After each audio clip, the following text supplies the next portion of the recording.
Friends, இது பேர் வெந்தயம்.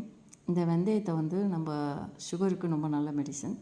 இதை நைட்டே நம்ம ஊற வச்சு 1 ஸ்பூனு ஊற வச்சு மார்னிங் வந்து அந்த வாட்டரோட சாப்பிட்டுட்டோன்னா தென் வந்து சுகர் கண்ட்ரோல் பண்ணும். அது இல்லாமல் கொலஸ்ட்ராலை குறைக்கும், வெயிட் லாஸ் பண்ணும்.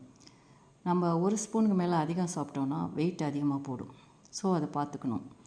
அதை விட்டு நமக்கு இது அதிகம் சாப்பிடும்போது ஸ்கின் வந்து நமக்கு வந்து விங்கிள்ஸ் வரும், சுருக்கம் வந்துடும். ஸோ அது பார்த்துக்கணும். அப்புறம் இது நல்ல கலர் கொடுக்கும். நல்ல கலர் கொடுக்கும்.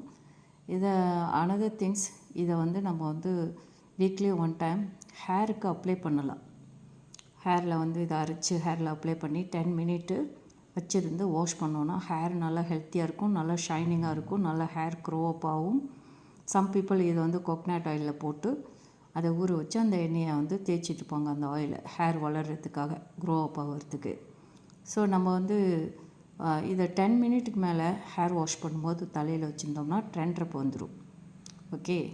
அனதர் வந்து நீர்க்கடுப்பு, யூரின் பர்னிங்காக இருக்குது, யூரின் போவையில் எரிச்சலாக இருக்குது. அப்படிங்கும்போது இந்த வெந்தயத்தை வந்து நம்ம வந்து ஊற வச்சு 1 ஸ்பூன் சாப்பிட்டோம்னா உடம்பு நல்லா கூலிங்காக வந்துடும். ஐஸும் நல்லா கூலிங்காக இருக்கும் இதை சாப்பிடும்போது. ஸோ நமக்கு நீர்க்கடுப்பு ஸ்டாப் ஆகும். யூரின் பர்னிங் ஆகுது இல்லையா, அப்போ வந்து இது ஸ்டாப் ஆகிடும். ஸோ இது வந்து நல்ல குட் மெடிசன். வெந்தயக்கீரை இருக்குல்ல, வெந்தயக்கீரை வந்து நம்ம வந்து அதை எவ்ரிடே சாப்பிட்லாம்.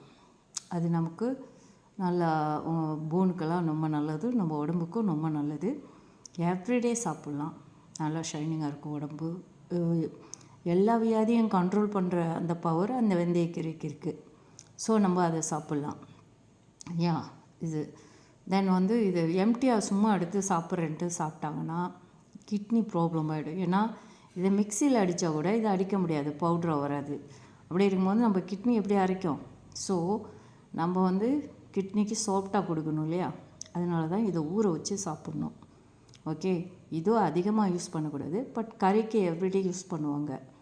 அது நம்ம வந்து நல்லா கறிக்கிறோம் இல்லையா ஆயிலில் விட்டு, அதனால் அதோட சத்து வந்து அதில் மிக்ஸ் ஆகிடும். அதனால் அது ஒன்றும் ப்ராப்ளம் இல்லை. பட் இந்த கீரை எவ்ரிடே சாப்பிட்லாம்.